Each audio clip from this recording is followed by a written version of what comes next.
நான் தான் உங்கள் மாண்புமிகு சேனலோட குபேந்திரன் பேசுகிறேன். வழக்கம் போல் இன்றைக்கும் ஃபாரின் இன்ஸ்டிடியூஷன்ஸ் வந்து விற்று தான் வச்சுருக்கிறாங்க. அவங்க தொடர்ந்து விற்றுக்கிட்டு தான் இருக்கிறாங்க. எப்போ அவங்க விற்கிறது நிறுத்துவாங்க, எப்போ வாங்க போகிறாங்கங்கிறத நம்ம சொல்ல முடியாது. இடையில அப்பப்போ வாங்க ட்ரை பண்ணாங்க. பட் ஆனால் மீண்டும் இப்போ விற்க ஆரம்பிச்சிட்டாங்க. ஸோ அவங்க விற்கணுங்கிறதுக்காகவே வேர்ல்டு பிரச்சனைகள் போயிட்டுருக்கிறா, அல்ல இந்தியாவிலையும் சில சட்டத்திட்டங்கள் மாறிட்டு இருக்க மாதிரி தெரியுது. நம்ம பிரதம மந்திரி வந்து தங்கம் வாங்காதீங்க, உள்நாட்டு பொருளை பயன்படுத்துங்கன்னு சொல்லி சில மக்களுக்கு நேஷன் ஃபஸ்ட்டுன்னு சொல்லிட்டு ஒரு 7 கோரிக்கைகளை வச்சுருக்கிறாரு. இதன் காரணமாகவும் இன்றைக்கி தங்கத்தோட ஸ்டாக்ஸ் எல்லாம் பயங்கரமாக குறைஞ்சிருக்கு. ஸோ குறைஞ்சிருக்கு இந்த சென்ஸ் இதெல்லாம் விற்றுருக்குறாங்க. இதெல்லாம் யாருன்னா எஃப்ஐ தான் விற்றுருப்பாங்கன்னு நான் நினைக்கிறேன். ஸோ இன்றைக்கி பார்த்தீங்கன்னா எஃப்ஐ வந்து 8,438 கோடி விற்றுருக்குறாங்க. டிஐ வந்து 5,940 கோடி தான் வாங்கியிருக்கிறாங்க. ஸோ அதனால தான் அந்த பற்றாக்குறை இருந்தனால தான் மார்க்கெட் வந்துட்டு ரொம்ப கஷ்டப்பட்டு மேலே ஏற்றுனாங்க. எப்படின்னா இப்போ நம்ம இங்கே பாருங்கள், இப்போ நம்ம ஜஸ்ட் ஒரு 15 மினிட்ஸில் வச்சு காட்டுற மாதிரி உங்களுக்கு காலையில் மார்க்கெட்டை ரொம்ப ஒரு 200 பாயிண்ட் பக்கம் டவுனில் தான் மார்க்கெட் ஓப்பன் ஆச்சு. ஓப்பன் ஆன மார்க்கெட்டை அங்கேருந்து கிட்டத்தட்ட இது தொடர்ந்து விற்றுட்டே வராங்க. விற்றுட்டு வந்துடும்போது திரும்ப பார்த்தீங்கன்னா அங்கேருந்து புல் பேக் எடுத்தாங்க. புல் பேக் எடுத்து ஒரு சின்ன சஸ்டைன் கொடுத்துட்டு, ஸோ கரெக்டாக அந்த 20 டேஸ் மூவிங் ஆவரேஜில் போய் ரீடெஸ்ட் எடுத்துகிட்டு மறுபடியும் கீழே வந்துட்டாங்க. இப்படி தான் நடக்குங்கிறது ஓரளவு நம்மளால் யூகிக்க முடியும். அதுக்கு காரணம் நீங்கள் நல்லா பயிற்சி எடுத்திங்கன்னா அதை உங்களால் நீங்கள் தெரிஞ்சுக்கிட்டு ட்ரேடிங் பண்ண முடியும். ஸோ இங்கிருந்து இங்கே இறங்கும் போது இந்த கரெக்டாக இந்த பாயிண்ட் நம்ம கேப்சர் பண்ணணும். இங்கிருந்து இங்கே ஏறும்போது இந்த பாயிண்ட் நம்ம கேப்சர் பண்ணணும். இங்கிருந்து இங்கே இறங்கும்போது இந்த பாயிண்ட்டை கேப்சர் பண்ணணும். இதுதான் நம்மளோட ட்ரேடிங் டெக்னிக் வந்துட்டு. இதில் ஏதாவது ஒரு இதை நம்ம கேப்சர் பண்ணாலே போதும். பெரும்பாலும் நம்ம டெக்னிக் யூஸ் பண்ணுறவங்க தோக்கிறதுக்கு வாய்ப்பு இல்லை. ஏன் அவங்க தோக்குறாங்கன்னா, ரிப்பீட்டடாக திரும்பவும் அதை என்ட்ரி எடுப்பாங்க. இப்போ புட் ஆப்ஷன் எடுத்துகிட்டு அவங்க ஒரு ப்ராஃபிட் எடுத்ததுக்கப்புறம் திரும்பவும் புட் ஆப்ஷன் எடுப்பாங்க. அப்போ மார்க்கெட் கால் சேலில் போயிடும். ஸோ அவங்க எடுத்த லாபம் சம்பாதிச்சது நஷ்டமாக போயிடும். இப்படி தான் அவங்க நஷ்டமாக அடைவாங்களே ஒழிய, மற்றபடி நம்ம சொல்லிக் கொடுக்குறத வச்சு நிச்சயம் அவங்க நஷ்டம் அடைவாங்கன்னா அதை 100% நம்ம வந்து ஒத்துக்கொள்ள முடியாது. ஏன்னா அவங்க எக்ஸ்ட்ரா அவங்க வந்து கொஞ்சம் பேராசைப்படுறதுன்னு சொல்லலாம், அல்லது அவங்க ஓன் ஸ்ட்ராட்டஜி பில்டப் பண்ணுறதாகவும் சொல்லலாம். அதுக்காக செலவு பண்ணும்போது அது படிப்புக்காக செலவு பண்ணுற மாதிரிங்கிறது தான். அப்போது அந்த நஷ்டத்தை நம்ம தவிர்க்க முடியாது. அது நஷ்டம் இல்லை, அதுவும் கற்றுக்கிறதுக்கு அவங்க செலவு பண்ணக்கூடிய ஃபீஸ்னு வச்சுக்கலாம் வந்து. ஸோ அதனால் இந்த 3 ஒரு புட்டு, ஒரு கால், ஒரு புட்டு, அவ்வளோதான் இன்றைக்கி மொத்தம் 3 என்ட்ரி தான். 15 மினிட்ஸ் கேண்டில் தான் வச்சுருக்கேன் நான் வந்து. இதை நீங்கள் எடுத்துகிட்டு இன்றைக்கி அழகாக நீங்கள் இன்றைக்கி ஒரு 1000 ரூபாங்கிறது 2000 ரூபாங்கிறது அசால்ட்டாக சம்பாதிச்சுட்டு வந்துருக்கலாம்.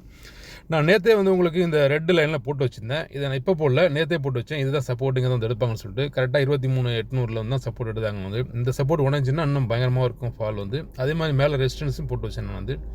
இந்த டாப் லைனை தான் அந்த பார்த்திங்களா கிட்டத்தட்ட நெருக்கமாக அது வந்துட்டு நமக்கு 20 டேஸ் மூவிங் ஆவரேஜ் எப்போது நம்ம வந்து ஒரு ட்ரெண்ட் சேஞ்சிங் இண்டிகேட்டராக வச்சுக்கலாம்.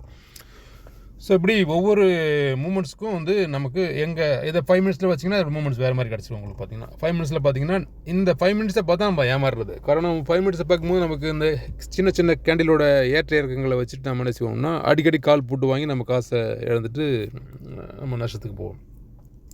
ஒரு குறிப்பிட்ட ஸ்டாண்டர்ட் நீங்கள் ஃபாலோ பண்ணணுன்னா நீங்கள் வந்து குறைந்தபட்சம் 15 மினிட்ஸில் வச்சு பார்க்கும்போது தான் உங்களுக்கு தெரியும். அதெல்லாம் சொல்கிறேன் 15 மினிட்ஸ். நான் பல ஸ்ட்ராட்டஜி உங்களுக்கு சொல்லிக் கொடுத்துருக்குறேன் பயிற்சியில். அதில் எந்த ஒரு 15 மினிட்ஸோ 30 மினிட்ஸோ 1 ஹவரோ எந்த ஸ்ட்ராட்டஜி நீங்கள் யூஸ் பண்ணியிருந்தாலும் இன்றைக்கி நீங்கள் வெற்றியாளர் தான். ஆனால் எத்தனை பேர் பயன்படுத்துங்க தெரியல வந்து. நானும் இன்றைக்கி மெசேஜ் பார்க்க முடியல. எனிவே இப்போ பார்த்தீங்கன்னா மார்க்கெட் எங்கே நிற்கிது பார்த்தீங்கன்னா உங்களுக்கு வந்துட்டு வழக்கம் போல் அவன் வந்துட்டு எந்த ஒரு தெளிவான முடிவும் சொல்லாமல் பாருங்கள், இந்த லைனுக்கும் இந்த ரெண்டுக்கும் இடையே தான் சுற்றிட்டு இருக்கான். ஏதாவது ஒரு நியூஸ் வரும் பட்சத்தில் மட்டும்தான் மேலேயோ கீழே பிரேக்கப் ஆகும். பேட் நியூஸாக இருந்தால் கீழே பிரேக் ஆகும், குட் நியூஸாக இருந்தால் அப்பில் பிரேக் ஆகும். இவ்வளோ தான். இதை நீங்கள் க்ளோஸ் பண்ணி தான் வாட்ச் இதெல்லாம் நம்ம யாரும் மேஜிக் பண்ணி சொல்ல முடியாது. அது எப்போ எந்த நியூஸ் வருங்கிறத நீங்கள் தான் நியூஸ் பார்க்கணும், அப்டேட்டாக இருக்கணும். அப்போது நீங்கள் மார்க்கெட்டில் நல்ல பணம் சம்பாதிக்க முடியும். ஸோ இதே தான் சேம் சென்செக்ஸும் ஃபாலோ பண்ணியிருக்கிறான். சென்செக்ஸ் என்ன ஃபாலோ பண்ணாங்கிறத அவனுக்குள்ளே போய் பார்க்கலாம். இருங்க வரேன். இது சென்செக்ஸில் நேற்று நம்ம போட்ட இந்த ஃபிபு லைன்ஸு நான் தெளிவாக சொன்னேன். நான் வந்து 77,146 கீழே ஓப்பன் ஆச்சுன்னா ஃபர்தர் நல்லா ஃபாலோ ஆகும்னு சொல்லிட்டு. இங்கே ஓப்பன் ஆகும்போது நீங்கள் இந்த ஃபஸ்ட்டு கேண்டில் நீங்கள் புட் ஆப்ஷன் எடுத்தால் கூட நீங்கள் வெயிட் பண்ணியிருந்தாலே போதும். உங்களுக்கு வந்து நேற்று 2000 1000 இன்றைக்கி கிடச்சிருக்கும். நீங்கள் அவசரப்பட்டிருந்தீங்கன்னா தான் அது உங்களுக்கு இழக்கத்துக்கு வந்திருக்கும். ஸோ இந்த சுச்சுவேஷன் நல்லா கேப் டவுனில் தான் ஓப்பன் ஆச்சு. ஃபர்தராக கேப் டவுனில் பார்க்கும்போது அது இன்னும் டேமேஜ் பண்ணிவிட்டு மேக்ஸிமம் அது நியூ க்ளோஸில் முடிச்சுருக்காங்க.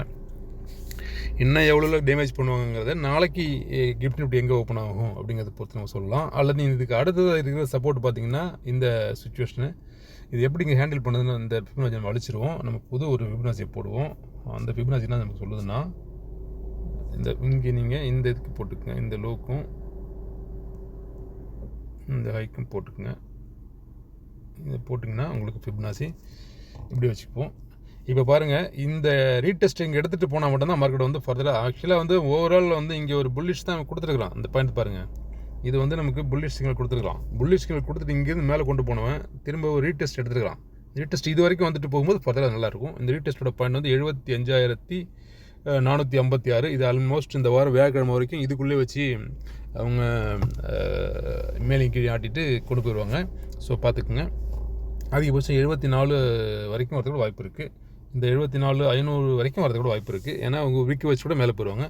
இதுக்கு கீழே உடைச்சாங்கன்னா ஃபர்தராக நீங்கள் தைரியமாக நம்பிக்கலாம். 71,550 தான் அடுத்து உங்கள் டார்கெட்டாக இருக்கும். ஸோ சென்செக்ஸில் பொறுத்த வரைக்கும் இந்த வாரம் நமக்கு ஒரு சிறப்பான ஏற்றமோ இறக்கமோ இருக்குது. பார்த்துக்கு ஆல்மோஸ்ட் இப்போ டேயில் வந்து அவங்க கீழே வர மாதிரி தான் க்ளோஸ் வச்சுருக்காங்க. பாருங்கள், இதை நம்ம உறுதிப்படுத்தணும்னா நாளைக்கு என்னங்கிறத பார்த்து தான் நம்ம உறுதிப்படுத்த முடியும். ஸோ இந்த சென்செக்ஸையும் நிஃப்டியும் கிட்டத்தட்ட சிமிலராக தான் ஒர்க் அவுட் ஆகும். கிட்டத்தட்ட நீங்கள் நிஃப்டியில் விட்டுறீங்களோட சென்செக்ஸில் நீங்கள் சம்பாதிச்சிடலாம். ஸோ ஏதோ ஒன்று மட்டும் ஃபாலோ பண்ணுங்கள். ரெண்டுலேயும் போனீங்கன்னா சம்டைம்ஸ் உங்களுக்கு அந்த அளவுக்கு இன்னும் பயிற்சி வேணும். அது கொஞ்சம் எஃபெக்டிவாக இல்லைன்னா ரெண்டுமே நஷ்டமாகிறதுக்கு வாய்ப்பு இருக்குது.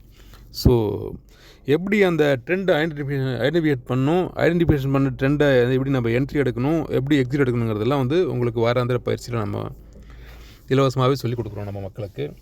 விருப்பம் உள்ள நண்பர்களை தொடர்பு கொள்ளலாம். என்னோடய வாட்ஸ்அப் நம்பரை நிச்சயம் உங்களுக்கு என்னால் முடிஞ்ச உதவி செய்வேன். நான் வந்து இப்போது நாம் இந்த குரூட் ஆயில் இன்றைக்கி பொறுத்தும் பார்த்திங்கன்னா காலையில் வந்து ஒரு $99 இருந்துச்சு WTI குரூடு. அதுக்கப்புறம் அது 98, 97 போல் வந்துருச்சு. இப்போது எங்கே இருக்கிறாங்க அதை ஜஸ்ட்டு போய் எட்டி பார்ப்போம். குரூட் ஆயிலுக்கு ஏற்கனவே நான் வந்து அப்பு பாட்டமுக்கு நான் லைன் போட்டு வச்சுருக்கேன்னு பாருங்கள்.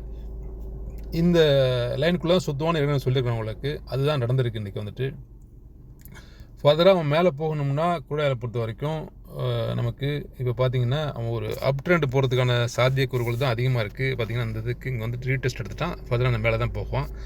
அதே மாதிரி தான் ஈரான் US வாரம் வந்து ரொம்ப ஒரு காம்ப்ளிகேஷனாக இருக்குது. இன்றைக்கி நிறைய செய்திகள் வருது. வரக்கூடிய செய்திகள்லாம் வந்து உண்மையாங்கிறத வந்து நிரூபிக்கப்பட செய்தி சேனல்லேருந்து நமக்கு வரல. ஸோ அதனால் ஏற்றுக்கிறது தான் நமக்கு நம்ம சொல்கிறதுக்கு யோசிக்க வேண்டியதாக இருக்குது. ஏன்னா ரொம்ப கெட்ட நியூஸ்லாம் நிறையா கேள்விப்பட வேண்டியதாக இருக்குது. ஸோ அதெல்லாம் அதிகாரப்பூர்வமாக வராதனால நம்ம அதை வெளியே சொல்ல வேண்டிய அவசியம் இல்லை. பட் எனிவே இந்த ஒரு ட்ரெண்டில் தான் போவான். இது பெரிய மூமெண்ட் இருக்குது அது கூட பொறுத்த வரைக்கும். ஏன்னா அதிகாரப்பூர்வமாக தகவல் வராத வரைக்கும் சின்ன சின்ன மூமெண்ட்ஸ் ஒரு 200 பாயிண்ட் 300 பாயிண்ட் உங்களுக்கு கேப்சர் பண்ண முடியும். அது சரியான இடத்துல நீங்கள் என்ட்ரி எடுத்திங்கன்னா அதையும் பார்த்துக்குங்க. ஸோ இந்த வாரம் உங்களுக்கு வந்து நாளைக்கு எக்ஸ்பைரி இருக்குது நிஃப்டி வந்து. நாளைக்கு நிஃப்டி எக்ஸ்பைரியில் நீங்கள் என்ன பண்ணுங்கிறத நான் உங்களுக்கு என்னால் முடிஞ்ச ஒரு சஜஷன் சொல்கிறேன். நாளையை பொறுத்த வரைக்கும் இந்த லைனை மார்க் பண்ணி வச்சுக்கோங்க. இப்போதைக்கு அவன் இன்னும் வந்து 1 டேயில் பொறுத்த வரைக்கும் அவனை கீழே வரல. ஆனால் இதை நீங்கள் வந்து 15 மினிட்ஸில் வச்சு பார்த்தீங்கன்னா கீழே வந்திருப்பாங்க. இந்த கீழே வந்தவங்க வந்துட்டு எது வரைக்கும் போவாங்கங்கிறத நம்ம இப்போ உறுதியாக வந்து தெளிவாக சொல்லணும்னா நீங்கள் இங்கே சிம்பிளாக இந்த ஃபிப்பை தான் கொண்டு போகணும். ஃபிப் எடுங்க. ஃபிப்பு தான் பெஸ்ட் டூலு. ஃபிப் எடுத்துகிட்டு நீங்கள் இந்த ரீசன்ட் ஹைக்கும் இந்த ரீசன்ட் லோக்கும் போடுங்க. போட்டிங்கன்னா உங்களுக்கு இது கலர் மாற்றிப்போம். கன்ஃபியூஸ் ஆகிறதுக்கு எல்லோவில் வச்சுப்போம். எல்லோ வேணாம், சரி பிங்க் கலர் வச்சுப்போம். இந்த லெவலில் வச்சுக்கிங்க. நாளைக்கு காலைல ஓப்பன் ஆகிறவங்க வந்து ஆல்மோஸ்ட் இந்த 23,893க்கு மேலே ஓப்பன் ஆனோன்னா ஃபர்தராக அப் சைடில் போகிறதுக்கான வாய்ப்புகள் இருக்குது. அதுக்கு கீழே வந்தோம்னா இன்னும் கீழே தான் வருவோம். ஸோ நாளைக்கு எப்படி ஓப்பன் ஆகுங்கிறத பாருங்கள். எனக்கு தெரிஞ்ச வரைக்கும் நாளைக்கு கீழே தான் ஓப்பன் ஆகுங்கிற மாதிரி எனக்கு தெரியுது. ஆல்மோஸ்ட் இன்றைக்கி பயங்கர ஒரு செல்லிங் ப்ரெஷர். 23,800ங்கிறது வந்து செல் ஆன் ரைஸ். எல்லா தடவும் நீங்கள் மேலே போக போக மார்க்கெட்டை செல் பண்ணி கீழே கொண்டு வந்து விட்டுட்டுருக்குறாங்க FIS. ஸோ நமக்கு தெரியாத விஷயம் அவங்களுக்கு எது தெரிஞ்சிருக்கு, அல்லது அவங்க நம்மளை விட ரொம்ப ஏர்லியராக என்ட்ரி எடுத்ததாலும் தெரியல, தொடர்ந்து அவங்க எக்ஸிட் ஆகிருக்காங்க. ஸோ நடக்கிறது நல்லதா கெட்டதாங்கிறத வந்து நம்மளால் யூகிக்க முடியாது. காலம் தான் பதில் சொல்லும். இருந்தாலும் FIS செய்கிறது வந்துட்டு அவங்க இப்போ ப்ராஃபிட்டை புக் பண்ணுறாங்க.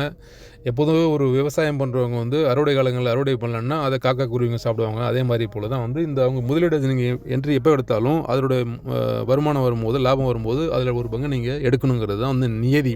இது ஃபினான்ஷியல் ரூல்ஸில் எழுதப்படாத சட்டம். இல்லை நான் அப்படியே விட்டுருவேன்னு சொன்னீங்கன்னா நீங்கள் அந்த பணத்தை குப்பையில் போடுன்னு வச்சுட்டு போங்க, யாரோ எடுத்துகிட்டு போடுவாங்க. வந்து இதுதான் நடக்கும். ஸோ நாளை நிஃப்டியை பொறுத்த வரைக்கும் லெவல்ஸ் நம்ம சொல்லியிருக்கிறோம். இதை நம்ம ஒன் டேயில் வச்சு பார்த்தோம்னா இன்னும் கிளியராக நமக்கு தெரிய வரும். ஒன் டேயில் வச்சுக்கோங்க. இந்த ஒன் டேக்கும் இந்த ஃபிபனாச்சி பொருந்தும் பாருங்கள். கரெக்டாக இந்த 0.5க்கு மேலேயா கீழேங்கிறத பொறுத்து தான் நாளை மார்க்கெட்டோட நமக்கு ஸ்ட்ரக்சர் ஃபார்ம் ஆகும். ஸோ தெளிவாக நாளைக்கு என்ட்ரி எடுங்க. நான் எக்ஸ்பைரிங்கிறதுனால நாளைக்கு ரொம்ப வொலாட்டிலிட்டி அதிகமாக இருக்கும். ப்ளஸ் உங்கள் அமௌண்ட்டு ஜீரோ வரதுக்கு வாய்ப்பு இருக்குது. நீங்கள் வந்து அவுட் ஆஃப் த மணிலேயோ வேறு ஒன்லி இந்த மணியில் இருக்கும்போது மட்டும்தான் உங்களுக்கு வந்து லாபம் வரதுக்கான வாய்ப்பு இருக்குது. ஸோ பார்த்துக்குங்க, அவுட் ஆஃப் த மணியில் போகாதீங்க, ப்ரீமியம் கம்மியாக இருக்குன்னு சொல்லிவிட்டு. ஸோ நாளைய ட்ரேடிங்கை நீங்கள் வெற்றிகரமாக செய்யுங்க. அதுக்கு நாம் கொடுத்துருக்குற அந்த பயிற்சியோட இதை பயன்படுத்துங்க. நிச்சயம் உங்களால் ஜெயிக்க முடியும். சரிங்களா? சிறு சிறு முதலீடுகள், சிறு சிறு லாபங்கள் வரும்போது அது வந்து ஒரு குறிப்பிட்ட காலகட்டத்தில் பெருசாக வரும். 1000 ரூபாய் நஷ்டமாகிடுச்சுன்னு ஃபீல் பண்ணாதீங்க. பரவாயில்ல, அடுத்த நாள் எடுத்துக்கலாம். அதை வெறி கொண்டு போயிட்டு இன்றைக்கி இந்த 1000 ரூபாய் எடுக்கணும்னு சொல்லிட்டு வேறு எதுலையோ போய்ட்டு கோல்டுலையோ குரூடாயிலையோ கொடுத்து திரும்ப 1000 ரூபாய் நஷ்டப்படுத்துகிற வைக்கும். வந்து என்ன ரிவெஞ்ச் ட்ரேட் எப்போதுமே பண்ணக்கூடாது. ரிவெஞ்சுங்கிறது வந்து பிஸ்னஸில் வரவே கூடாது. வந்துச்சுன்னா பிஸ்னஸையும் அழிச்சிடும், பிஸ்னஸில் உள்ள கேபிட்டலையும் அழிச்சிடும். So revenge is not good for business. சரிங்களா? நீங்கள் சும்மா சினிமாவில் தான் ரிவெஞ்சில் எடுக்க முடியும். ரியலில் ரிவெஞ்சுங்கிறது வார்த்தையாக தான் இருக்க முடியும். வந்து அது வந்து செயலாக்கவே கூடாது. அது செயலாக்குனீங்கன்னா உங்களை சிதறடிச்சிடும். ஸோ இந்த வீடியோ எத்தோட முடிச்சுக்கிறேன் நான் வந்துட்டு. சரிங்களா? உங்களுக்கு லெவல்ஸ் சொல்லியன்னு நீங்கள் சொல்லாதீங்க. லெவல்ஸை நான் இதில் சொல்ல முடியாது. உங்களுக்கு ஏதாவது சஜஷன் சொல்லணும்னா என்ன நீங்கள் பர்சனலாக வந்து வாட்ஸ்அப்பில் பிங்க் பண்ணுங்கள். ஏதாவது சஜஷன் சொல்கிறேன். பொது வெளியில் லெவல் சொல்லக்கூடாதுங்கிறது வந்து சிபியோட உத்தரவாதம். ஸோ நான் செபி ரெஜிஸ்டர்ட் அட்வைஸ் கிடையாது. என்னோடய எக்ஸ்பீரியன்ஸ் தான் அவங்க சொல்லிக்கிட்டு கொடுத்துட்ருக்குறேன். ஸோ அது உங்களுக்கு சரியாக பட்டுச்சுன்னா இதை எடுத்து நீங்கள் பாருங்கள். இல்லைனா உங்களுக்கு யார் சரியாக படுதோ அவங்க நீங்கள் ஃபாலோ பண்ணுங்கள். இந்த வீடியோ இவ்வளோ நேரம் பொறுமையாக பார்த்ததுக்கு ரொம்ப நன்றி. இந்த வீடியோ பிடிச்சிருந்ததுன்னா ஒரு லைக் பண்ணுங்கள். பிடிக்கலன்னா பரவாயில்ல, பிடிச்ச வீடியோ பார்த்து அதை லைக் பண்ணுங்கள். ரொம்ப சந்தோஷம். நன்றி, வணக்கம்.